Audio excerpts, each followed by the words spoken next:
दोस्तों आज मैं बात करने वाला हूँ यूजीसी नेट के द्वारा 13 नवंबर 2020 के दिन जो मॉर्निंग में हिंदी विषय का एग्जाम हुआ था उसके क्वेश्चन पेपर और आंसर के बारे में। जी हाँ दोस्तों, एनटीए के द्वारा क्वेश्चन पेपर और आंसर की जारी कर दिया गया है।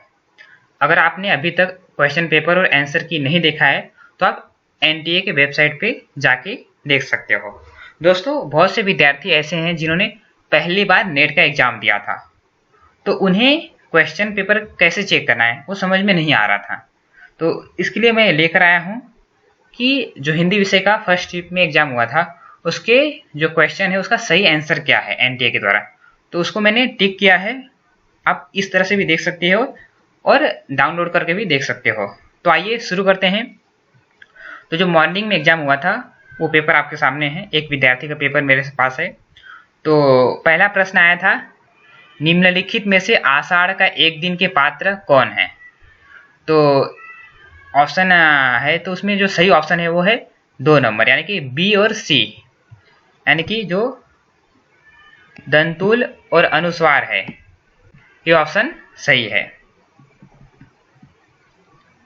और दोस्तों आपको कैसे चेक करना है, तो जो आंसर की है उसमें ये जो दिख रहा है क्वेश्चन आईडी, तो क्वेश्चन आईडी यहाँ पर दिए रहते हैं और उसके सामने ही ऐसे जो करेक्ट आंसर है उसका इन चारों में से, जैसे मान लीजिए इसका जो करेक्ट आंसर है वो नंबर 2 है, यानी कि तो ये दिया रहेगा। तो आपको इस तरह से चेक करना है। तो आपको चेक कैसे करना है, आपको आखिरी संख्या देखनी, यानी कि आखिरी 3 संख्या देखनी है। जैसे कि इसमें 812 है, तो आपको अपने क्वेश्चन आईडी के सामने देखना है कि उसका करेक्ट आंसर एनटीए ने क्या दिया है। तो अगर मान लीजिए ये 750 जो है ये इसका करेक्ट आंसर है, तो ये ऑप्शन सही होगा। तो इस तरह से आपको चेक करना है। तो आइए आगे देखते हैं जो दूसरा प्रश्न है। तो दूसरा प्रश्न था, कुछ रचनाएं दी गई थी उसमें लेखिकाओं को पहचानना था हमें। तो इसका 2 नंबर का ऑप्शन सही है, यानी कि ए का अल्मा कबूतरी का जो है वो मैत्रेयी पुष्पा, फिर बी का 4 यानी कि छिन्नमस्ता का प्रभा खेतान, फिर सी का 2 यानी कि सूखते चिनार का मधु काकरिया, और जो अंतिम है डी का 3 यानी कि पारिजात का नासिरा शर्मा। तो ये ऑप्शन सही है।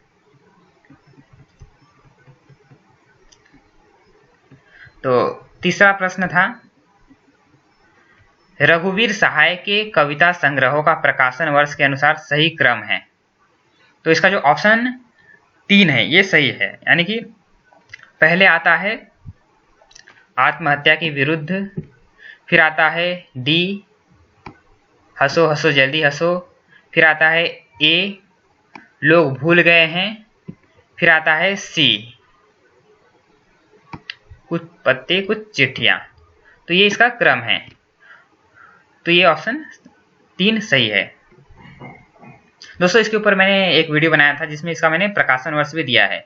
और दोस्तों, इसका स्पष्टीकरण मैं अभी इसलिए नहीं ले रहा हूँ क्योंकि बहुत से जो विद्यार्थी हैं वो उत्सुक है कि जल्दी से जल्दी वो अपना आंसर चेक कर ले, इसलिए इसका स्पष्टीकरण मैं बाद में दूंगा। तो एक ऑप्शन चौथा प्रश्न आया था कि आधुनिक ईरान की पृष्ठभूमि पर रक्त रंजित क्रांति का चित्रण निम्नलिखित में से किस उपन्यास में किया गया है। तो इसका सही ऑप्शन है 3 7 नदियां एक समंदर। 5 नंबर का प्रश्न है, अंधा युग के निम्नलिखित पात्रों को उनकी प्रमुख चारित्रिक विशेषताओं के साथ सुमेलित कीजिए। तो अंधा युग के कुछ पात्र आए थे और उनकी चारित्रिक विशेषताओं को हमें आपस में मिलान करना था। तो ये ऑप्शन 3 सही है, यानी कि ए का 3 यीशु का जो है वो है सत्याग्रही, फिर है बी का 1 अश्वत्थामा का है पाश्विक प्रतिहिंसक, फिर है सी का 4 संजय का है कर्मलोक से बहिष्कृत तटस्य, फिर है डी का 2 विदुर का है संशयग्रस्त। तो ये ऑप्शन 3 सही है।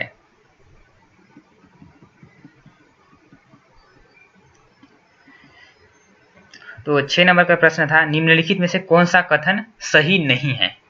तो दोस्तों अरस्तु के ऊपर 4 कथन दिए गए थे, अरस्तु प्लेटो के ऊपर। हमें पहचानना था कि इनमें से कौन से कथन सही नहीं है। ये बात ध्यान में रखना है कि कौन से कथन सही नहीं है। तो पहला ऑप्शन था, अरस्तु का अनुकरण सिद्धांत प्लेटो के अनुकरण सिद्धांत से सर्वथा भिन्न है। ये सही है। अरस्तु ने स्पष्ट कर दिया है कि कवि और चित्रकार के माध्यम अलग अलग हैं। ये भी सही है। 3 नंबर का ऑप्शन था, प्लेटो ने अनुकरण को सभी कलाओं की एकता का सामान्य आधार माना है। ये भी सही है। 4 नंबर का ऑप्शन, अरस्तु का अनुकरण सिद्धांत प्लेटो के अनुकरण सिद्धांत का अनुकरण मात्र है। तो ये ऑप्शन जो है वो गलत है, यानी कि इसमें पूछा गया है कि कौन सा ऑप्शन इसमें से गलत है, तो इसलिए ये सही होगा 4 नंबर।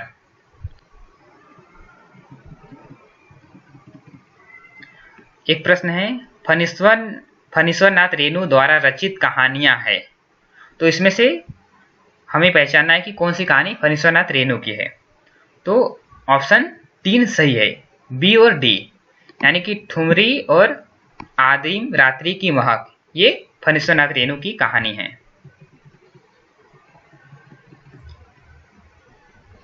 अगला प्रश्न है, वस्तु विकास की दृष्टि से अंधा युग के अंकों का सही क्रम है। तो दोस्तों ये अंधा युग जो नाटक है धर्मवीर भारती का, उसके जो अंक है उसको क्रम से लगाना था। तो इसमें ऑप्शन 3 सही हुआ है एनटीए के द्वारा। तो पहला है ए, यानी कि पहला ऑप्शन है ए कौरव नगरी, फिर है सी पशु का उदय, फिर है बी अश्वत्थामा का अर्ध सत्य, फिर है डी गांधारी का शाप, और अंतिम है ई विजय एक क्रमिक आत्महत्या। तो ये ऑप्शन जो है ये सही है। पहला है कौरव नगरी, दूसरा है पशु का उदय, तीसरा है अश्वत्थामा का अर्ध सत्य, चौथा है गांधारी का शाप और पांचवा है विजय एक क्रमिक आत्महत्या। तो इसलिए 3 ऑप्शन सही है। तो अगला प्रश्न है, जगदीश चंद्र माथुर के नाटकों के मुख्य स्वर है। तो पहला ऑप्शन था, इसमें सही जो है वो है नंबर 3, यानी कि एक और सी ये सही है। पहला जो है प्राचीन पात्र प्रसंगों द्वारा सामयिक समस्याओं का प्रकाशन, तो ये ऑप्शन जो है ये सही है। फिर दूसरा जो है प्रसाद की राष्ट्रीय सांस्कृतिक चेतना का विकास, ये गलत है। फिर तीसरा जो है वो सही है, रामलीला पद्धति द्वारा तुलसी के मानस धर्म को आधुनिक पाठकों तक पहुंचाना, ये ऑप्शन सही है। मध्यवर्गीय सामाजिक यथार्थ का प्रकाशन, ये भी गलत है। इसलिए ए और सी, यानी कि पहला और सी, ये वाला ऑप्शन सही है। तो 9वें प्रश्न का सही उत्तर है नंबर 3।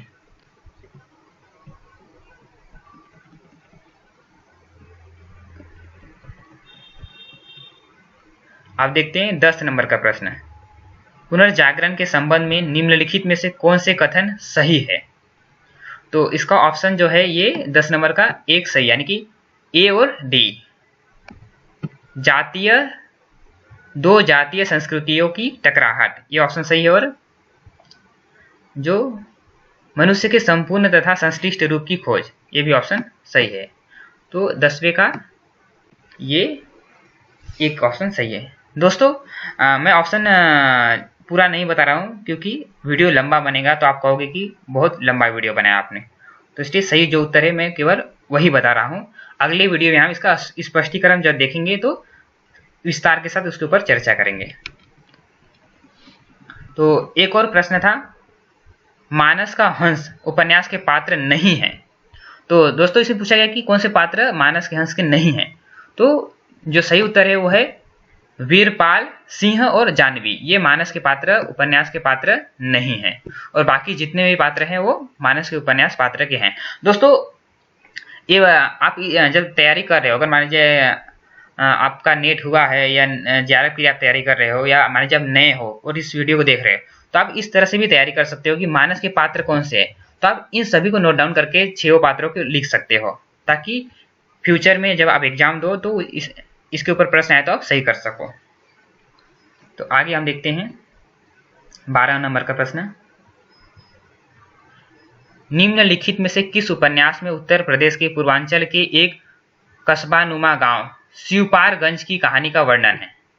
तो शिवपालगंज की कहानी का वर्णन किसमें है? तो राग दरबारी में। प्रकाशन वर्ष के अनुसार निम्नलिखित कहानी संग्रहों का सही क्रम है। तो ये प्रकाशन वर्ष के अनुसार जो सही क्रम पहचानना था, तो पहला ऑप्शन इसमें सही दिया गया है एनटीए के द्वारा, यानी कि पहला है बी, राजा निर्बंसिया, जो कि कमलेश्वर का कहानी है। फिर दूसरा है सी, यानी कि जिंदगी एक और जिंदगी। 3 नंबर का है डी और 4 नंबर का है ए, यानी कि ये क्रम सही है। तो पहला आता है राजा निर्बंसिया, दूसरा एक और जिंदगी, फिर यही सच है और वाकचो।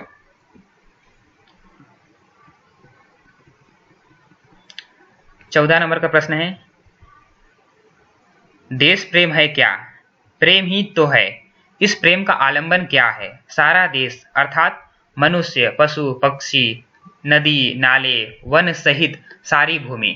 उक्त कथन किसका है? तो ये जो विचार है ये आचार्य रामचंद्र शुक्ल का है। तो ऑप्शन 2 सही है। 15 नंबर का प्रश्न है, निम्नलिखित में से कौन सी भाषा आर्य भाषाओं के अंतर्गत नहीं आती है? तो इसमें जो अरबी भाषा है ये आर्य भाषाओं के अंतर्गत नहीं आती है, ऐसा एनटीए ने माना है।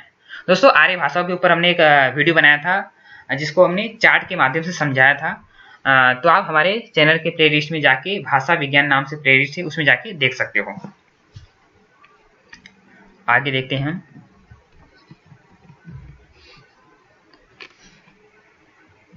16 नंबर का प्रश्न है, जन्म काल के अनुसार निम्नलिखित निबंधकारों का सही क्रम है। तो एनटीए के द्वारा ऑप्शन ए सही किया गया है, यानी कि पहला है ए, यानी कि पहले रामवृक्ष बेनीपुरी आते हैं, फिर नंदुरारी वाजपेयी आते हैं 2 नंबर, फिर सी रामीराज शर्मा आते हैं और एंड में नलिनीलोचन शर्मा आते हैं। ये 4 नंबर है, आपकी ये 4 नंबर है। तो पहले है रामवृक्ष बेनीपुरी, फिर नंदुरारी वाजपेयी, रामीराज शर्मा और नलिनीलोचन शर्मा। तो ये क्रम सही है। तो ऑप्शन 16 नंबर का ऑप्शन 1 सही है। दोस्तों, ऑनलाइन एग्जाम के कारण हो सकता है कि आपके प्रश्न ऊपर नीचे आए हो, क्योंकि एनटीए के द्वारा जो एग्जाम होते हैं उसमें ऑनलाइन में क्वेश्चन ऊपर नीचे होते हैं, तो इसलिए आप अपने हिसाब से चेक कर सकते हो। तो अगला प्रश्न है 17 नंबर का, निम्नलिखित में से कौन सी रचनाएं छायावाद की नहीं है? तो दोस्तों, इसका जो ऑप्शन सही दिया गया है ऑप्शन 3 सही, यानी कि बी और सी जो है वो छायावाद की रचना नहीं है। तो दोस्तों, बहुत से जो विद्यार्थी थे वो कंफ्यूज हो गए थे, क्योंकि जो झरना है इसका प्रकाशन वर्ष है 1918 और रश्मि का है ये 1932। ये महादेवी वर्मा की रचना है रश्मि। और जो पथिक है और मिलन है, तो मिलन का है 1917। तो 1917 है मिलन का, और पथिक का है 1920। ये 1920 है। तो इसलिए बहुत से बच्चे कंफ्यूज हो गए थे कि जो पथिक है ये भी छायावाद में आती है, क्योंकि छायावाद का जो समय है वे 1918 से लेकर 1936 तक माना गया है, और डॉक्टर नगेंद्र के बुक में देखिए तो 1918 से लेकर 1938। तो इसलिए बहुत से विद्यार्थियों ने क्या किया कि जो पथिक है तो पथिक को भी छायावाद की रचना मान ली। परंतु अगर आप ध्यान दें तो पथिक और मिलन के जो लेखक है वो आते हैं राम नरेश त्रिपाठी, और राम नरेश त्रिपाठी ये द्विवेदी युग के कवि है, इसलिए इनकी रचनाएं भी द्विवेदी युग की ही ठहरती है।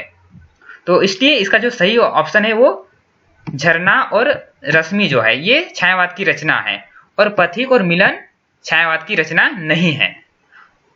तो इसलिए इसका सही ऑप्शन है बी और सी, यानी कि पथिक और मिलन छायावाद की रचना नहीं है। बहुत से विद्यार्थियों ने कुछ ने ऑप्शन 2 कर दिया था, यानी कि सी और डी है ना, क्योंकि वो कंफ्यूज थे कि झरना भी छायावाद की है, पथिक भी 1920 में यानी कि छायावाद में आती है, और रश्मि तो 1932 की, तो वो भी छायावाद में है। तो उन्होंने तीनों रचनाओं को छायावाद का समझ लिया, परंतु जो पथिक है वो राम नरेश त्रिपाठी की है, और राम नरेश त्रिपाठी द्विवेदी युगीन कवि हैं, इसलिए उनकी रचनाएं भी द्विवेदी युग के अंतर्गत ही आती है। तो इसलिए अगर इसको कोई चैलेंज मत करना, अगर कोई आपको लगे कि भाई गलत है मैं चैलेंज कर दूंगा, तो आपका एनटीए के द्वारा गलत ही साबित होगा। तो ये बात आपको ध्यान में रखना है। अगला प्रश्न है, निम्नलिखित में से छत्तीसगढ़ की कौन सी मुख्य रंग शैलियां हैं? तो छत्तीसगढ़ की रंग शैलियों के ऊपर पूछा गया था, ये लोक नाट्य के अंतर्गत आते हैं। तो ऑप्शन जो है ऑप्शन 4 यानी कि नाचा और पंडवानी। तो ये नाचा और पंडवानी जो है ये छत्तीसगढ़ की लोक नाट्य शैलियां हैं।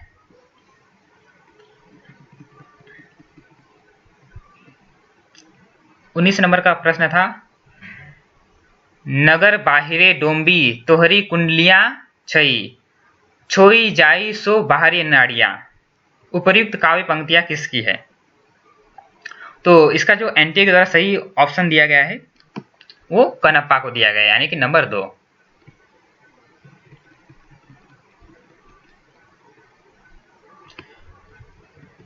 बीस नंबर का प्रश्न है, निम्नलिखित वर्ण विषयों को उनसे संबद्ध उपन्यासों से सुमेलित कीजिए। तो कुछ उपन्यास के विषय दिए गए हैं और उपन्यास के नाम दिए गए हैं, उसको आपस में मिलान करना था। तो एनटीए के द्वारा नंबर 3 सही किया गया है, यानी कि ए का 4, एक नंबर का जो है वो है 4। उच्च मध्य वर्गीय वृद्ध व्यक्तियों की जीवन स्थितियों का चित्रण किसमें हुआ है? तो समय सरगम में हुआ है। तो 2 नंबर का है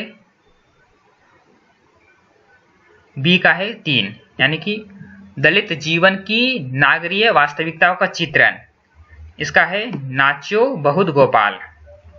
पंजाब पर अंग्रेजों के आधिपत्य और ईस्ट इंडिया कंपनी की लूट खरोच का चित्रण, तो सी का है 2, ये किसका है? मायादास की वाड़ी। मायादास की वाड़ी ये भीष्म सानी की रचना है। अगला है, पटना के महिला छात्रावासों में पनपने वाले भ्रष्टाचार और स्त्रियों के काम शोषण का चित्रण, तो ये है डी का 1, ये है परती परिकथा। तो ये ऑप्शन सही है।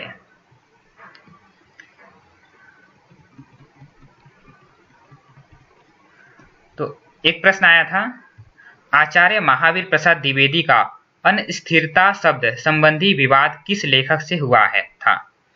तो आचार्य द्विवेदी का जो अनिस्थिरता शब्द है इसको लेकर एक विवाद हुआ था, जो कि बाल मुकुंद गुप्त से हुआ था। अगला प्रश्न है, निम्नलिखित में से कौन दलित निबंधकार नहीं है? तो इसका जो सही ऑप्शन है हजारी प्रसाद, माफ कीजिए, रामचंद्र शुक्ल। तो रामचंद्र शुक्ल जो है वो आलोचनात्मक निबंध के लेखक है, उन्होंने जितने भी निबंध लिखे हैं वो आलोचनात्मक प्रकार के लिखे हैं, और बाकी जो है हजारी प्रसाद द्विवेदी, विद्यानिवास मिश्र, कुबेरनाथ राय, ये ललित निबंधकार के अंतर्गत आते हैं। अगला प्रश्न है, प्रेमचंद कृत प्रायश्चित कहानी के पात्र हैं। तो प्रायश्चित कहानी के जो पात्र हैं वो है ऑप्शन इसमें ए सही है, सुबोध चंद्र और मदारी लाल। अगला प्रश्न है, तमस उपन्यास के पात्र हैं। तो इसका ऑप्शन 3 सही, यानी कि बी और सी, रिचर्ड्स और लीजा जो है तमस उपन्यास के पात्र हैं।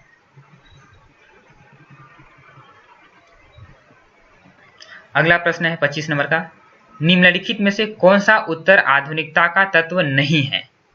तो इसमें 4 ऑप्शन दिए गए थे, जिसमें सही उत्तर था केंद्रवाद। दोस्तों मैं ऑप्शन इसलिए नहीं ले रहा हूं ताकि वीडियो जो है वो लंबा न बने। तो इसके बाद जो हम वीडियो बनाएंगे उसमें हम सभी प्रश्नों का विस्तार के साथ स्पष्टीकरण लेते हुए चलेंगे कि इसका उत्तर क्या है और बाकियों का भी क्या स्पष्टीकरण है, उसका स्पष्टीकरण देते हुए चलेंगे। तो अगला प्रश्न है, ये थोड़े से छोटे अक्षर हैं तो इसको थोड़ा जूम कर देता हूं मैं। तो सिंदूर की होली के किस पात्र ने विधवा मनोरमा का हाथ जीवन भर अविवाहित रहने के लिए पकड़ा, न कि उसे अपनी स्त्री बनाने के लिए? तो ये सिंदूर की होली जो लक्ष्मी नारायण लाल का नाटक है उसके ऊपर से प्रश्न आया था। तो उसका सही उत्तर है नंबर 2, मनोज शंकर। अगला प्रश्न देखते हैं हम। द्विवेदी युगीन कविता की विशेषताएं हैं। तो द्विवेदी युग की जो विशेषताएं हैं ये आपको पता है, इतिवृत्तात्मकता ये द्विवेदी युग की विशेषताएं, और प्रबंधात्मकता ये भी द्विवेदी युग की विशेषताएं हैं। जो श्रृंगारिकता है ये भारतेंदु युग की विशेषता है, और लाक्षणिकता छायावाद की विशेषता है। इसलिए इसका जो होगा बी और डी, यानी कि 4 नंबर सही है, बी और डी। दोस्तों द्विवेदी युग के ऊपर हमने एक वीडियो बनाया है जिसमें हमने द्विवेदी युग की जितनी भी विशेषताएं हैं उसका विस्तार के साथ स्पष्टीकरण लिया है। तो आप हमारे चैनल की प्लेलिस्ट में जाके देख सकते हो। अगला प्रश्न था, तारीख निम्नलिखित में से किस भाषा का मूल शब्द है? तो जो तारीख शब्द है ये किस भाषा का है? तो ऑप्शन 2, अरबी भाषा का। अगला प्रश्न है, निम्नलिखित कृतियों को उनके प्रकाशन वर्ष के साथ सुमेलित कीजिए। तो कुछ रचनाएं हैं उनके प्रकाशन वर्ष के साथ लगाना है। तो इसमें पहला ऑप्शन सही है, यानी कि ए का 2 लोकायतन का है 1964, ये सुमित्रा नंदन पंत की रचना है। दूसरा है आंसू, तो आंसू का है नंबर 3 यानी कि 1925, ये जयशंकर प्रसाद की रचना है। भारत भारती का है 1912, ये मैथिली शरण गुप्त की रचना है। और चित्र रेखा ये 1935। तो ये जो है चित्र रेखा एक उपन्यास भी है और इसी के ऊपर एक काव्य भी है। तो अगला प्रश्न देख लेते हैं। रामचंद्र शुक्ल के अनुसार निम्नलिखित में से द्वयाश्रय काव्य के रचिता हैं। तो ये द्वयाश्रय ये अपभ्रंश भाषा काव्य है और इसके रचिता जो है रामचंद्र शुक्ल के अनुसार ये हेमचंद्र को माना गया है।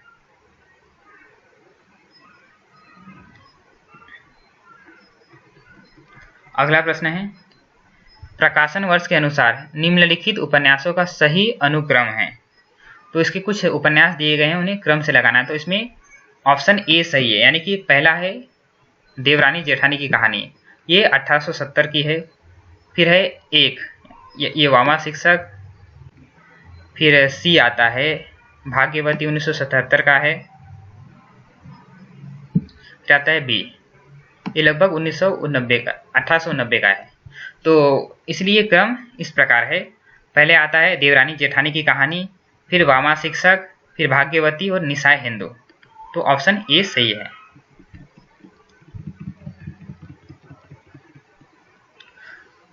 निम्नलिखित आचार्यों को उनके कालखंड के साथ सुमेलित कीजिए। तो दोस्तों कुछ भारतीय काव्यशास्त्र के आचार्य दिए गए हैं और उनका समय आपको क्या है वो पता करना है। तो जैसे इसमें ऑप्शन जो 4 है वो सही दिए गए हैं, यानी कि ए का 3 मनमट का समय है 11वीं सदी का उत्तरार्ध, फिर बी का 4 भामा का समय है 6ठी सदी का मध्यकाल, ये अलंकार जो संप्रदाय है उसके प्रवर्तक माने जाते हैं। शंकुक का समय है 9वीं सदी का आरंभ, यानी कि ऑप्शन 2। विश्वनाथ का समय है 14वीं सदी, तो ये ऑप्शन 4 सही है। अगला प्रश्न है, निम्नलिखित में से कौन सी आधुनिक काल की रचनाएं हैं? तो दोस्तों इसमें 4 रचनाएं दी गई हैं जिसमें यह पहचानना है कि कौन सी रचनाएं आधुनिक काल की है। कुछ रचनाएं रीति काल की दी गई है। तो इसमें जो उद्धव शतक है ये जो है ये जगन्नाथ दास रत्नाकर की रचना है, जो कि ये द्विवेदी युग के कवि हैं, तो इसलिए ये आधुनिक युग के कवि है। और जो दूसरा है भ्रमरदूत, इसके जो लेखक है वो सत्यनारायण कवि रत्न, तो ये भी द्विवेदी युग के कवि हैं, यानी कि आधुनिक युग के कवि हैं। तो यानी कि ऑप्शन ए और सी, तो ऑप्शन ए और सी जो है ये सही है। और जो बाकी है सुदामा चरित और राजपंचाध्यायी, ये रीतिकाल की रचना है।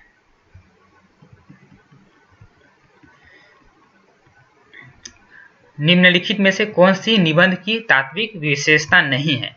तो दोस्तों ये निबंध की विशेषताएं पूछी गई है कि इनमें से कौन सी नहीं है। तो जो अनविति है ये भी है, विचारात्मकता भी निबंध की विशेषता है, आत्मव्यंजना भी निबंध की विशेषता है, इसके अलावा संक्षिप्तता भी निबंध की विशेषता है, परंतु जो संवादात्मकता होती है ये निबंध की विशेषता नहीं होती, क्योंकि आपने जितने भी निबंध पढ़े हैं उसमें आपने देखा होगा कि संवाद नहीं है, यानी कि दो पात्र आपस में बातचीत करते हुए निबंधों में नहीं दिखाए जाते हैं, तो इसलिए निबंध की विशेषता नहीं है। तो इसका सही ऑप्शन है 3, संवादात्मकता निबंध की विशेषता नहीं है। अगला प्रश्न है, निम्नलिखित में से कौन सी अवधारणा मार्क्सवादी विचारधारा के प्रतिकूल है? तो इसमें पूछा गया था कि कौन सी अवधारणा मार्क्सवादी विचारधारा के प्रतिकूल है। तो प्रतिकूल यानी कि उसके विपरीत है।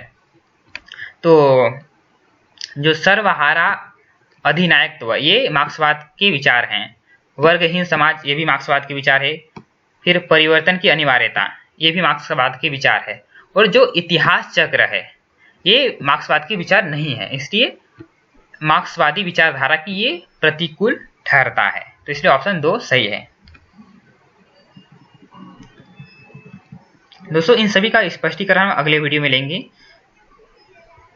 तो अगला प्रश्न है, निम्नलिखित में से टी.एस. इलियट की पुस्तकें हैं।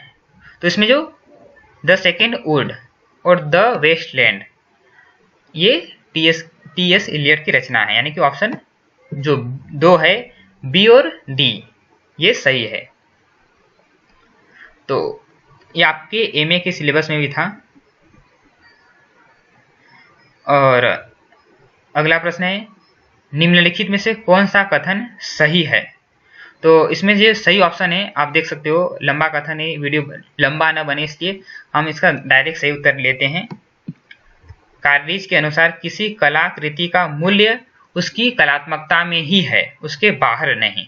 तो ये 4 ऑप्शन है, तो इसमें से जो 3 है यानी कि ये गलत है, 2 भी गलत है और 4 भी गलत है, तो ऑप्शन 3 नंबर का जो ऑप्शन है वो सही है।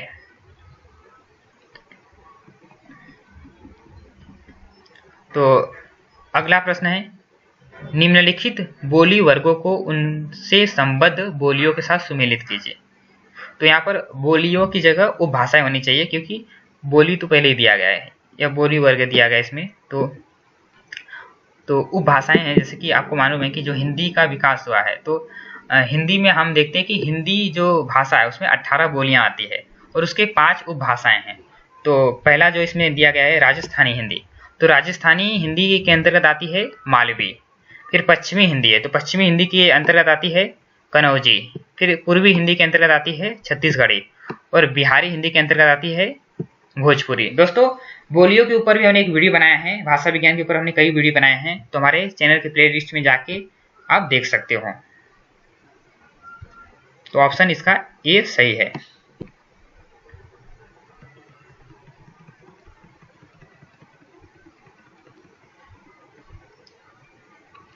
एक और प्रश्न है, निम्नलिखित में से हजारी प्रसाद द्विवेदी की रचना है। तो इसमें से जो ऑप्शन 2 है यानी कि बी और सी, साहित्य का मर्म और मध्यकालीन धर्म साधनाएं, ये हजारी प्रसाद द्विवेदी की रचना है, तो इसलिए ऑप्शन 2 सही है। अगला प्रश्न है, गोरी सोबे सेज पर मुख पर डारे केस, चल खुसरो घर आ बने, रैन बही चहुदेश। उपरिक्त दोहा अमीर खुसरो ने किस संदर्भ में कहा है? तो ये ऑप्शन 3 जो है वो सही है, हजरत निजामुद्दीन औलिया की मृत्यु पर। तो हजरत निजामुद्दीन औलिया की मृत्यु पर अमीर खुसरो ने ये दोहा कहा था।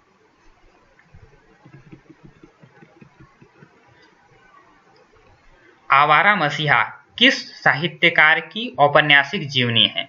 तो इसका सही उत्तर है ऑप्शन 3, ये शरतचंद्र की जीवनी है और इसे लिखा था विष्णु प्रभाकर ने। निम्नलिखित में से स्त्री नाटककारों की कौन सी रचनाएं हैं?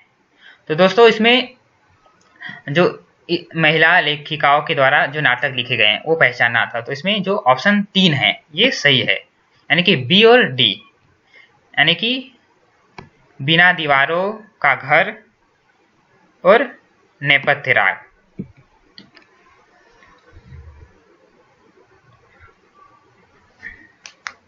तो ये सही है। तो एनटीए के द्वारा बी और डी को सही किया गया है।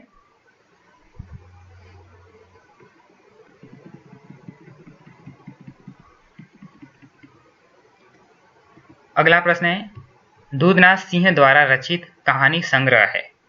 तो इसमें जो एनटीए के द्वारा नंबर 4 यानी कि ए और डी, ये दूधनाथ धर्म क्षेत्रीय कुरुक्षेत्र ये दूधनाथ सिंह की है और निष्कासन भी दूधनाथ सिंह की रचना है।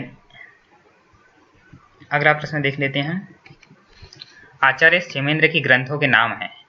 तो इनका जो ऑप्शन 4 यानी कि सी और डी, कवि कंठाभरण और सुरुत तिलक, ये क्षेमेंद्र की रचना है।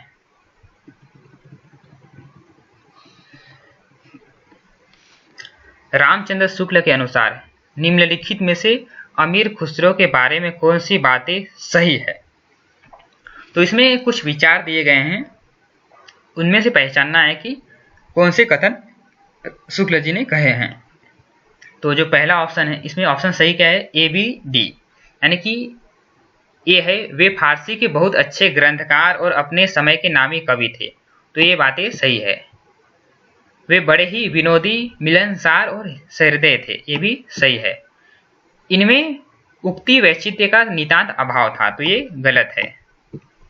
इनकी पहेलियां और मुकरियां प्रसिद्ध हैं, ये सही है। तो इसलिए ऑप्शन ए सही है।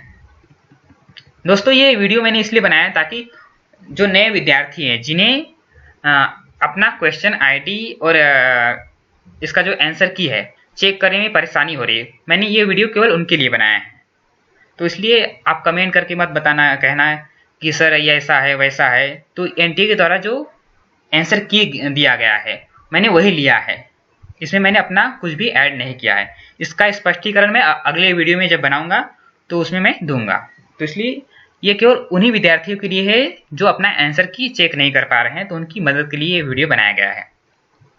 तो एक प्रश्न है, भवानी प्रसाद मिश्र की कविता सतपुड़ा के जंगल में गोंद जाति निम्नलिखित में से किनको पालकर बैठी है। तो इसका ऑप्शन एक सही है, मुर्गे और तीतर। तो दोस्तों जो हमने आंसर की बताया था तो उसमें हमने इसकी पंक्तियां भी दी थी, जो ये भवानी प्रसाद मिश्र की जो कविता है सतपुड़ा के जंगल उसमें से ली गई है। तो उदाहरण के रूप में हमने दिखाया था कि ये कहाँ से ये पंक्तियां ली गई है। तो ये मुर्गे और तीतर की जो है ये गोंद जाति के लोग इसका पालन करते हैं उस कविता में। अगला प्रश्न है, विद्यानिवास मिश्र द्वारा रचित निबंध नहीं है। तो इसमें से ये पूछा गया कि निबंध कौन से विद्यानिवास मिश्र के नहीं है। तो इसमें ऑप्शन एक सही है, यानी कि ए और सी, यानी कि अस्मिता के लिए ये इनके नहीं है, और अंगद की नियति ये भी नहीं है, यानी कि इनके निबंध कौन से हैं, किस किस को नमन करो, कुछ चंदन कुछ कपूर की। तो विद्यानिवास मिश्र के निबंध अस्मिता के लिए और अंगद की नियति ये विद्यानिवास मिश्र के नहीं है। तो इसलिए ऑप्शन एक सही है, ए और सी। नीचे दो कथन दिए गए हैं। कथन एक, स्त्री विमर्श के अनुसार स्त्री केवल जैविक उत्पत्ति है। और कथन दो, पितृसत्तात्मक व्यवस्था स्त्री के व्यक्तित्व और विचारों का नियमन नहीं कर सकती। तो इसमें जो ऑप्शन 2 है, यानी कि कथन 1 और कथन 2 दोनों ही गलत है।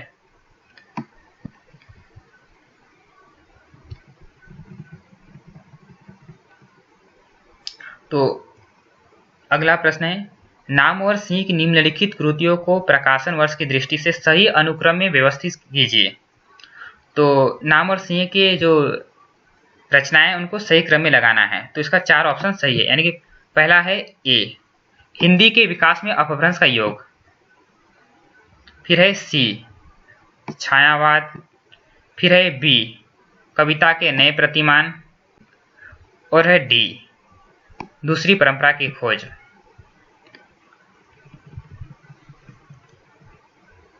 अगला प्रश्न है, ओ मेरे आदर्शवादी मन और मेरे सिद्धांतवादी मन, अब तक क्या किया, जीवन क्या जिया।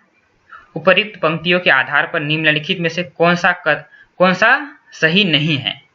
तो इसमें से ये पंक्तियां दी गई है और पूछा है कि इनमें से इसमें जो अर्थ निकलता है तो कौन सी अर्थ नहीं निकलता। तो ऑप्शन 3 असमंजस की स्थिति, ये बातें इसमें से नहीं निकलती है, तो ये गलत है। तो इसलिए ऑप्शन 3 ये सही है, इसका उत्तर है। तो अगला प्रश्न देख लेते हैं हम। त्रिशंकु के नाटककार हैं, तो ये ब्रजमोहन शाह की रचना है। यशपाल की पर्दा कहानी के पात्र हैं, तो ऑप्शन 2 यानी कि बी और सी बबर अली खां और चौधरी पीर सिंह हैं, ये पर्दा कहानी के पात्र हैं। अगला प्रश्न है, निम्नलिखित में से किस बिंदु पर महात्मा गांधी और डॉक्टर बाबा साहेब आम्बेडकर के बीच मतभेद था। तो इसका सही उत्तर है 2 अलग मतदाता सूची। तो ये ऑप्शन सही है। ये स्थापना और तर्क है, कृष्ण भक्ति काव्य वृत्ति के उत्कर्ष का दर्शन है। और तर्क क्या दिया गया है, इसलिए उसका पूर्णास्वाद उज्ज्वल रस में होता है। तो इसका जो 4 है ऑप्शन सही, यानी कि दोनों ही जो कथन है वो सही है, स्थापना भी सही और तर्क भी सही है। तो अगला प्रश्न है, प्रकाशन वर्ष की दृष्टि से निम्नलिखित कविता संग्रहों का सही अनुक्रम है। तो इसको प्रकाशन वर्ष के अनुसार लगाना है। तो पहला है ए यानी कि परिमल, फिर है बी लहर, फिर है सी ग्राम्या और फिर है डी दीपशिखा। तो ये इसी क्रम में सही है, 1 2 3 4, यानी पहले परिमल है, फिर लहर है, ग्राम्या है, दीपशिखा। तो ऑप्शन 2 सही है, ए बी सी डी। अगला प्रश्न है, स्थापना का जो पहला कथन है, छायावाद श्रृंगार लिप्सा का काव्य है। और कथन 2 है, वस्तुतः रीतिकालीन श्रृंगार भावना ही छायावाद में अज्ञात आलंबन का आधार बनी। तो इसमें ऑप्शन जो 2 है वो सही है। कथन 1 और कथन 2 दोनों ही क्या है, दोनों ही गलत है।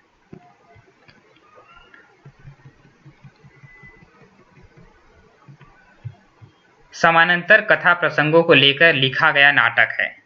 तो ये एक और द्रोणाचार्य, इसका ऑप्शन सही है। तो अगला प्रश्न हम देख लेते हैं। तो राजभाषा आयोग 1955 के अनुसार निम्नलिखित सुझाव दिए गए हैं। तो इसमें जो ऑप्शन 2 है वो सही है, ए बी डी, यानी कि जो पहला है वो सही है, हिंदी सर्वाधिक बोली और समझी जाने वाली भाषा है, यही सारे भारत का एक माध्यम है, ये सही है।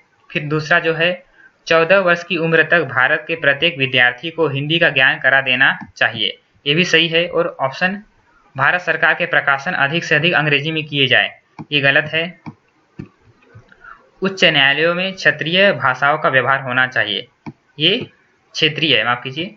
तो उच्च न्यायालयों में क्षेत्रीय भाषाओं का व्यवहार होना चाहिए, ये सही है। तो अगला हम देख लेते हैं, अगला प्रश्न।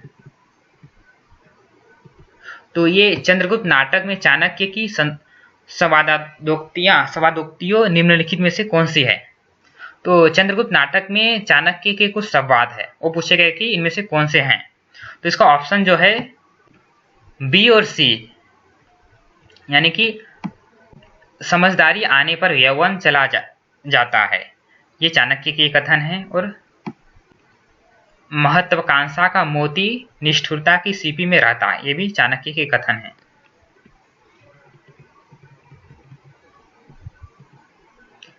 महादेवी के साहित्य में कहीं निष्क्रिय दया नहीं, वरन रचनात्मक करुणा का ही भाव वर्तमान है। उपर्युक्त पंक्तियां किस आलोचक की है। तो ये रामस्वरूप चतुर्वेदी की पंक्तियां हैं। अगला प्रश्न है, उन्होंने पाश्चात्य नाट्य साहित्य के किताबी ज्ञान को निजी अनुभव और पर्यवेक्षण के खरल में कूट पीस कर सामाजिक दिग्दर्शन का नवीन और तथ्यपरक रसायन तैयार किया। प्रसिद्ध नाटककार जगदीश चंद्र माथुर ने उपर्युक्त विचार किस नाटककार के संदर्भ में व्यक्त किया? तो ये उपेंद्रनाथ अश्क के संदर्भ में व्यक्त किया है। तो सही उत्तर है 2। दोस्तों मैं जल्दी जल्दी ऑप्शन ले रहा हूं, ताकि ऑप्शन मैं इसलिए नहीं ले रहा हूं ताकि वीडियो लंबा ना बने। तो अगला प्रश्न है, रामचंद्र शुक्ल के अनुसार निम्नलिखित में से किस ग्रंथ में कयामत का वर्णन है? तो इसका सही उत्तर है ऑप्शन 3, आखिरी कलाम। अगला प्रश्न है, सांप्रदायिक विद्वेष और विभाजन की त्रासदी पर आधारित उपन्यास है। तो आप लोग जानते होंगे कि जो तमस है और झूठा सच, तमस भीष्म सानी का है और झूठा सच यशपाल का। तो ये ऑप्शन सही है, यानी कि ऑप्शन 4, सी और डी। अगला प्रश्न है, साधो देखो जग बौराना, सांची कहो तो मारन धावे झूठे जग पतियाना। हिंदू कहत है राम हमारा, मुसलमान रहमाना। आपस में दो लड़े मरतू है, मरम कोई नहीं जाना। उपरोक्त पंक्तियों में कौन सा कबीर का संदेश नहीं है? तो इसमें 4 ऑप्शन दिए गए हैं। तो सांप्रदायिक सौहार्द्य, एकेश्वरवाद की प्रतिष्ठा और धार्मिक सद्भाव, ये तीनों ही बातें इसमें है। और जो धार्मिक असहिष्णुता है ये इस पंक्तियां में नहीं है। तो इसलिए ऑप्शन ए सही है। जो अगला प्रश्न है, स्कंदगुप्त नाटक में स्कंदगुप्त के उदासीन होने के निम्नलिखित कारणों में से कौन सा कारण सही नहीं है? तो ये 4 नंबर का ऑप्शन सही है, छात्र धर्म का अभाव। तो ये 3 ऑप्शन सही है, यानी कि इसका सही उत्तर है 4। नीचे 2 कथन दिए गए हैं। स्थापना, काव्य का आलंबन विशिष्ट व्यक्ति नहीं सामान्य जन ही हो सकता है। तर्क दिए गए हैं, क्योंकि काव्य का केंद्रीय विषय मनुष्य है। तो इसका ऑप्शन 2 सही है, यानी कि पहला जो है वो है गलत। काव्य का आलंबन विशिष्ट व्यक्ति नहीं सामान्य जन ही हो सकता है, ये गलत है। और दूसरा जो ऑप्शन है, क्योंकि काव्य का केंद्रीय विषय मनुष्य है, ये सही है।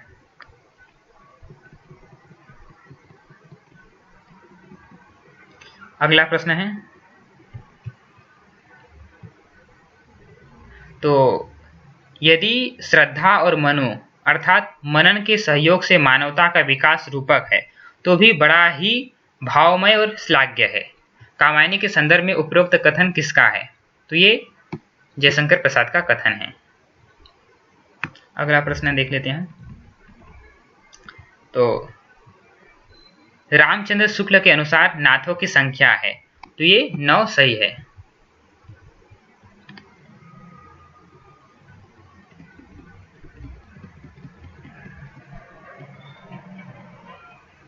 अगला प्रश्न है, मन्नू भंडारी द्वारा रचित उपन्यास नहीं है।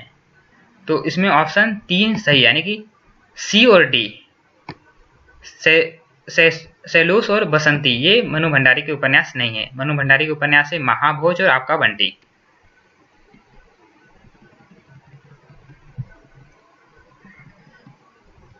अगला प्रश्न है, मार्क्सवादी दर्शन के अनुसार निम्नलिखित में से कौन से कथन सही है? तो इसमें जो सही ऑप्शन दिया गया है वो 1 नंबर, यानी कि बी और ए और बी। तो मार्क्सवाद के अनुसार ये दोनों कथन सही है। मानव सभ्यता के विकास की पहली मंजिल आदिम साम्यवाद की थी, ये ऑप्शन सही है। और दूसरा भी सही है, मानव समाज का इतिहास वर्ग संघर्षों का इतिहास है, ये भी सही है। दोस्तों मैं बाकी ऑप्शन इसलिए नहीं पढ़ रहा हूँ ताकि वीडियो लंबा ना बने।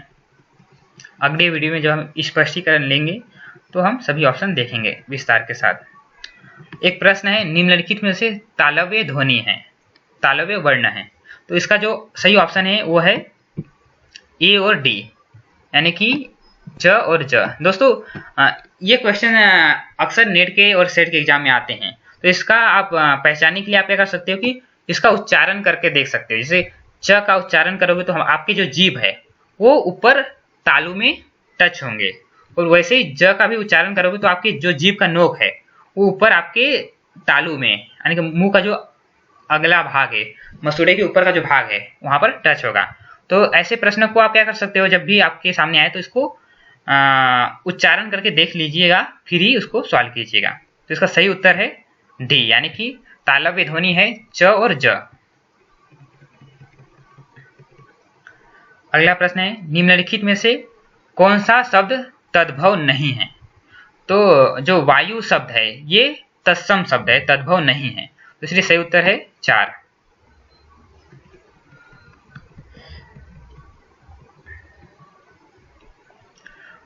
तो एक प्रश्न है, लाला ब्रज किशोर और मुंशी चुन्नीलाल निम्नलिखित में से किस उपन्यास के पात्र हैं? तो सही उत्तर है परीक्षा गुरु। अगला प्रश्न है, निम्नलिखित प्रतीकवादी नाटकों को उनके लेखकों के साथ सुमेलित कीजिए। तो कुछ नाटक दिए गए हैं और उनके लेखक दिए गए हैं, उनसे मिलाना था। तो इसमें पहला ऑप्शन सही है, यानी कि ए का 3 विज्ञान गीता किसकी रचना है? तो केशव दास की रचना है। फिर ज्योत्सना जो है वो सुमित्रानंदन पंत की है। फिर नवरस जो है वो सेठ गोविंद दास की रचना है। और देव माया प्रपंच जो है वो देव की रचना है। तो इसलिए ऑप्शन 1 सही है। अगला प्रश्न है, निम्नलिखित में कौन सा शब्द यौगिक है, रूढ़ नहीं? तो इसका सही उत्तर जो है एनटीए के द्वारा वो जलद, ये सही किया गया है। अगला प्रश्न है, निम्नलिखित रचनाकारों को उनकी रचनाओं के साथ सुमेलित कीजिए। तो कुछ रचनाएं दी गई है, इसमें ऑप्शन 2 सही है, यानी कि ए का 2 घनानंद का है विरह लीला, बोधा का है विरह वारिस, सूदन का है सुजान चरित और पद्माकर का है जगत विनोद। दोस्तों हमने रीतिकाल का जो वीडियो बनाया था, तो हमने एक ही वीडियो में पूरा रीतिकाल कवर करने की कोशिश की थी। तो जिसमें हमने जो प्रमुख रीति कवि हुए हैं, जिसमें कि रीतिबद्ध, रीतिमुक्त और रीति सिद्ध, उनकी रचनाओं को भी लिया था। साथ में रीतिकाल की विशेषता, रीतिबद्ध काव्य क्या है, रीति सिद्ध काव्य क्या है, यानी कि इन सभी कवियों का जन्म सब कुछ हमने उसमें लिया है। तो हमने कोशिश की थी कि 20-22 मिनट की एक वीडियो में पूरा आपका रिवीजन करवा दें। तो आप उससे देखना चाहते हो तो हमारे चैनल के प्लेलिस्ट में जाके देख सकते हो। अगला प्रश्न देखते हैं हम। तो कुछ स्थापना तर्क है। कथन 1 है, साहित्य में लोग ही प्रमाण है। कथन 2 है, लोक साहित्य की गुणवत्ता प्रमाणित करने के लिए शास्त्रीय प्रतिमानों की आवश्यकता होती है। तो इसमें जो ऑप्शन 3 है, यानी कि कथन 1 सत्य है किंतु कथन 2 गलत है, तो ये सही है और ये गलत है। अगला प्रश्न है, रामचरितमानस के उत्तरकांड में उन्होंने ज्ञान की अपेक्षा भक्ति को कहीं अधिक सुसाध्य और आशुफलदायिनी कहा है। यह कथन किसका है? तो ये रामचंद्र शुक्ल का कथन है। माफ कीजिए, उच्चारण में थोड़ा त्रुटि हुआ इसके लिए। तो ऑप्शन ये जो इसका उत्तर है, इसका 3 सही है।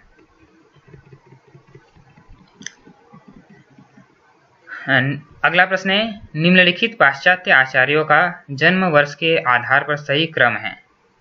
तो इसका जो सही उत्तर है वो नंबर 2, यानी कि पहले आते हैं सी काल्डिज, सेम्यूर काल्डिज जो है वो पहले आते हैं, फिर आते हैं बी सास्यूर, फिर आते हैं डी यानी कि रिचर्स 3 नंबर पे आते हैं, और लोला बार्थ जो है वो 4 नंबर पे आते हैं।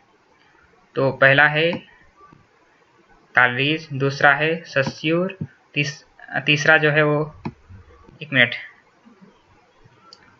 पहला जो है वो है सी यानी कि कार्टिज, फिर है बी सास्यूर, फिर है रिचर्स 3 नंबर पे, और ए जो है लोलावात वो आखिरी आते हैं 4 नंबर पे। तो ये क्रम सही है। तो अगला प्रश्न है, प्रकाशन वर्ष के अनुसार निम्नलिखित कहानियों का सही क्रम है। तो इसमें कुछ कहानी दिए गए हैं, उन्हें प्रकाशन वर्ष के अनुसार लगाना है। तो पहला है सी यानी कि एक टोकरी भर मिट्टी, ये 1901 की रचना है। फिर आता है डी प्लेग की चुड़ैल, ये जो है वो 1902 की रचना है। फिर आता है 11 वर्ष का समय, ये 1903 की रचना है। धुलाई वाली, ये 1907 की रचना है। तो इसलिए ये क्रम सही है, यानी कि ऑप्शन 2 सही है।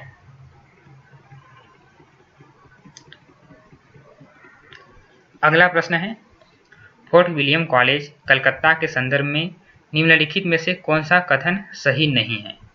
तो इसमें से 4 कथन है, जिसमें से एक कथन सही नहीं है, वो आपको पहचानना है। तो जो पहला कथन है वो सही है, इस कॉलेज के प्राध्यापक जॉन किलक्राइस्ट थे, ये सही है। इंग्लैंड से, मतलब ये सही है तो इसलिए मैं इसको कर देता हूँ। इसका सही उत्तर ये है, यानी कि इन सभी में ये उत्तर जो है ये सही नहीं है, क्योंकि पूछा क्या गया है कथन कौन सा सही नहीं है। तो जो इस कॉलेज के जो प्राध्यापक हैं वो किलक्राइस्ट, ये सही है। इंग्लैंड से नवागत अंग्रेज अफसरों के प्रशिक्षण की व्यवस्था थी, ये भी सही है। आधुनिक भारतीय भाषाओं की जानकारी नहीं दी जाती थी, तो ये ऑप्शन गलत है। इसकी स्थापना 1800 ईस्वी में हुई थी, ये भी सही है। तो इसलिए इसका सही उत्तर क्या है? 3। यानी इन कथनों में से कथन कौन से गलत है? तो ये 3 नंबर का कथन गलत है। दोस्तों, उच्चारण को लेकर कुछ त्रुटियां हो गई हैं, उसके लिए मैं माफी चाहता हूं। तो अगला प्रश्न है, शकुन और डॉक्टर जोशी के अंतर संबंधों पर आधारित कथानक किस उपन्यास में प्रस्तुत किया गया है? तो इसका सही उत्तर है ऑप्शन 1, आपका बंटी।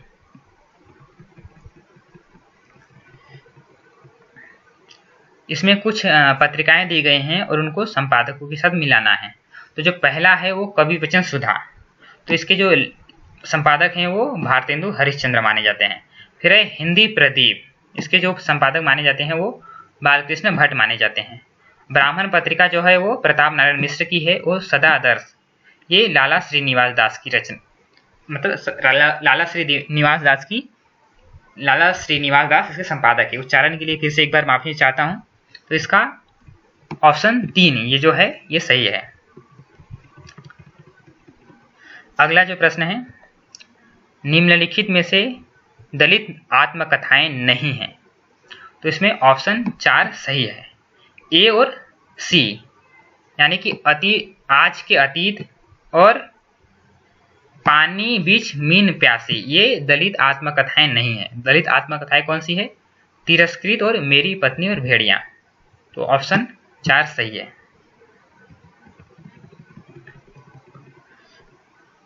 अगला प्रश्न है, सीता हरण तात जनी कहेऊ पिता सन जाई, जो मैं राम तो कुल सहित कही ही दशासन आई। तो ये एक पंक्तियां है।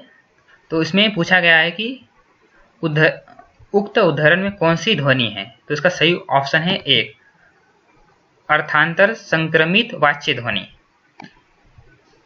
तो ये ध्वनि विज्ञान है, तो उसके अंतर्गत ये जो ध्वनि के प्रकार है उसमें आते हैं। तो इसका ऑप्शन 1 सही है। अगला प्रश्न है, करम बीबी और सफर राज निम्नलिखित में से किस उपन्यास के पात्र हैं? तो इसका सही उत्तर जो है वो है ऑप्शन 1, जिंदगी नामा। अगला प्रश्न देख लेते हैं हम, प्रेम मार्गी सूफी काव्य की विशेषताएं हैं। तो इसका सही उत्तर है ऑप्शन 2, ए और सी, नायक को ईश्वर के समकक्ष मानना, ये ऑप्शन सही है। और कथानक रूढ़ियों का अनिवार्यतः प्रयोग करना, ये भी ऑप्शन सही है। दोस्तों, सूफी काव्य के ऊपर हमने अपने चैनल पे वीडियो बनाए हैं, जिसमें सूफी शब्द की उत्पत्ति कैसे हुई है, उसकी क्या क्या विशेषताएं हैं, इसके ऊपर हमने एक वीडियो बनाया है। और ये प्रामाणिक पुस्तकों से हमने लिए हैं, डॉक्टर नगेंद्र के बुक से हमने नोट्स लेकर ये बनाया है। तो नोट्स के साथ इसका प्रस्तुतिकरण हमने अपने चैनल पे किया है, तो आप इसे जाकर देख सकते हो हमारे चैनल के प्लेलिस्ट में। तो अगला प्रश्न हम देखते हैं,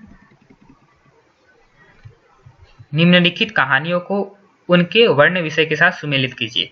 तो कुछ कहानी दी गई है, उसके विषय के साथ आपको मिलाना है। तो इसमें ऑप्शन 4 सही है, यानी कि ए का 4 वापसी जो है इसका सही उत्तर है पारिवारिक उपेक्षा और अप्रासंगिकता। तीसरी कसम, इसका सही उत्तर है 3 आंचलिक तत्व। माया दर्पण, इसका सही उत्तर है नारी स्वातंत्र्य। परमात्मा का कुत्ता, इसका सही उत्तर है नगरीय जीवन की त्रासदी। तो ऑप्शन 4 सही है।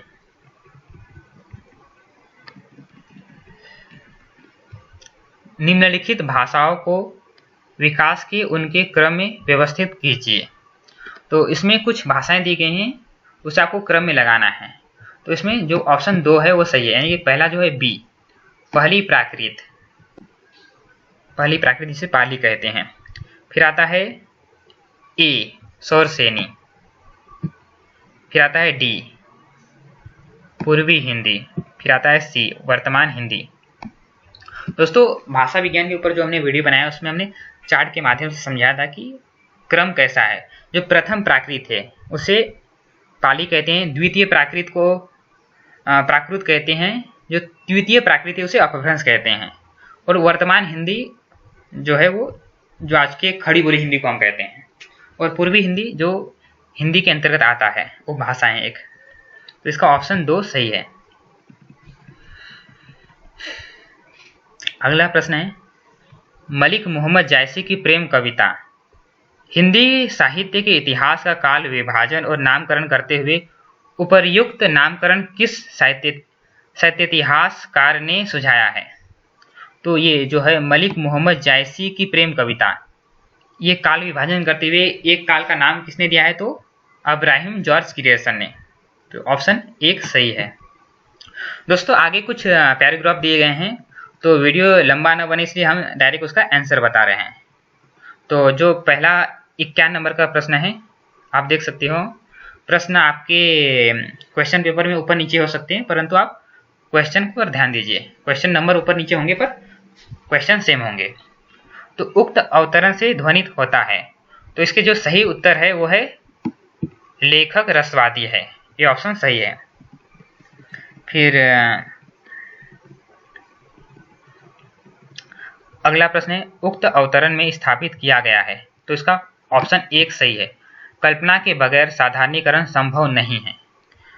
तो दोस्तों, अगले वीडियो में जब हम स्पष्टीकरण लेंगे तो इसको पैराग्राफ भी पढ़ेंगे और इसको कैसे सॉल्व करना है इसके ऊपर भी चर्चा करेंगे। तो अगला प्रश्न जो है, उसे ऐसे स्वरूप खड़े करने पड़ते हैं जिनके द्वारा रति, हास, शोक, क्रोध, घृणा आदि स्वयं अनुभव करने के कारण कवि जानता है कि श्रोता भी अनुभव करेंगे वाक्य में। तो इसमें ऑप्शन जो है वो 2 सही है।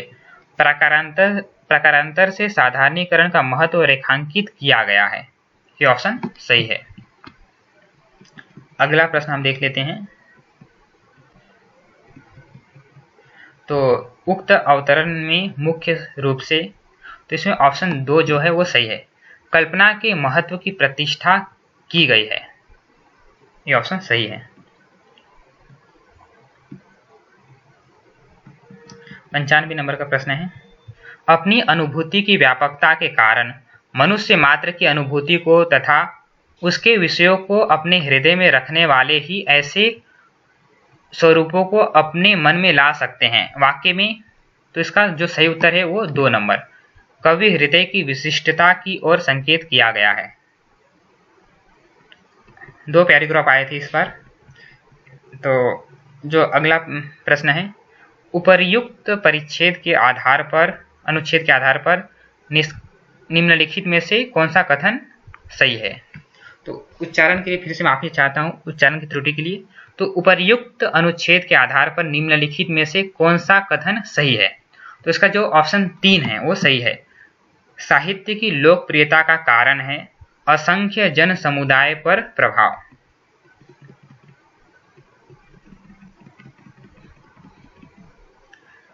उपर्युक्त अनुच्छेद के आधार पर निम्नलिखित में से कौन सा कथन सही नहीं है? तो इसमें से ये पहचानना कि कौन सा कथन सही नहीं है। तो 3 नंबर का कथन सही नहीं है। मनुष्य का समष्टि जीवन उसके व्यक्ति जीवन को सीमाबद्ध नहीं करता है, ये कथन सही नहीं है। तो उपर्युक्त अनुच्छेद के आधार पर साहित्य की श्रेष्ठता का क्या मानदंड है? तो इसका जो ऑप्शन 4 है वो सही है। जातीय जीवन व अखिल शक्ति की प्राण धारा से निबिड़ संयोग, ये ऑप्शन सही है। दोस्तों मैं उस विद्यार्थी का भी धन्यवाद देना चाहूँगा जिसने अपना क्वेश्चन पेपर मुझे दिया है, ताकि मैं आपके सामने इसका क्वेश्चन और आंसर बता सकूं। तो उपर्युक्त अनुच्छेद के आधार पर निम्नलिखित में से सर्वाधिक सार्थकता का कारण है। तो इसका जो सही उत्तर है 1 सही है। जीवन को प्रगतिशील बनाना, ये ऑप्शन सही है। अंतिम जो है, उपर्युक्त अनुच्छेद के आधार पर निम्नलिखित में से साहित्य की लोकप्रियता का मूल कारण है। तो इसका ऑप्शन 2 सही है, लाखों लाख मनुष्यों की चेतना पर प्रभाव। तो दोस्तों ये था जो मॉर्निंग में एग्जाम हुए थे यूजीसी नेट का। तो 13 नवंबर के दिन मॉर्निंग में जो एग्जाम हुआ था उसके क्वेश्चन और एनटीए के द्वारा जो आंसर की जारी किए गए हैं, तो ये आपके सामने है। दोस्तों उच्चारण में कुछ त्रुटियां रह गई हैं, तो उसके लिए मैं माफ़ी चाहता हूं। और दोस्तों अगर आपको ये वीडियो पसंद आए तो वीडियो को लाइक कीजिए, दोस्तों के साथ शेयर कीजिए और मेरे चैनल को सब्सक्राइब कीजिए। कुछ गलतियां रह गई तो उसकी माफ़ी चाहता हूं। इसी के साथ धन्यवाद।